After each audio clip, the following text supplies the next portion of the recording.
Facebook বর্তমানে এমন একটা প্ল্যাটফর্ম যেখানে একটা ভিডিও দেওয়ার পাশাপাশি আপনাকে এঙ্গেজমেন্ট থাকতে হবে। বিভিন্ন রকম পোস্ট করতে হবে, লিখতে হবে, কমেন্টস করতে হবে, আবার লাইক করতে হবে। অর্থাৎ একে অন্যকে সাহায্য করার মাধ্যমে আপনি রিচ করতে পারবেন, ভালো একটা পজিশন নিতে পারবেন। আপনি যদি সেখানে কাজ না করেন তাহলে আপনার সেই ভিডিওগুলো ঠিকমতো রিচ হবে না, অনেক বেশি মানুষের কাছে যাবে না, কমেন্টস পড়বে না। একসময় দেখবেন যে আপনার পেজের রিচ কমে গিয়েছে, একবার সব রেড হয়ে গেছে। এটা একমাত্র ফেসবুকেই হয়ে থাকে, কিন্তু ইউটিউবে এটা পুরোপুরি ব্যতিক্রম। কিন্তু ফেসবুকে যে পরিমাণে আপনি সময় ব্যয় করেন, যদি ঠিকমতো ভিডিও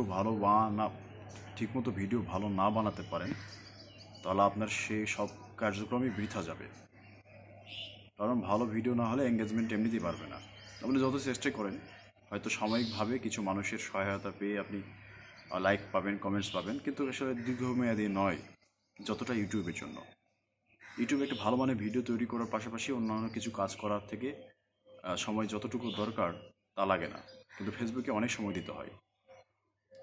আর নতুন ইউজারদের ক্ষেত্রে ফেসবুকে প্রতিযোগিতামূলক বাজারে এটা ওঠা একেবারে খুবই কঠিন। অথচ অন্যদিকে ইউটিউবে যদি আপনি ভালো মানের ভিডিও তৈরি করতে পারেন তো অবশ্যই খুব সহজেই ভালো একটা পজিশন তৈরি করতে পারবেন, আশা করা যায়। তারপর যদিও প্রফেশনাল হতে হবে, ইউটিউবে কখনো অপেশাদার ভিডিও যারা মেকার রয়েছে তাদের জন্য সুবিধাজনক জায়গা নয়।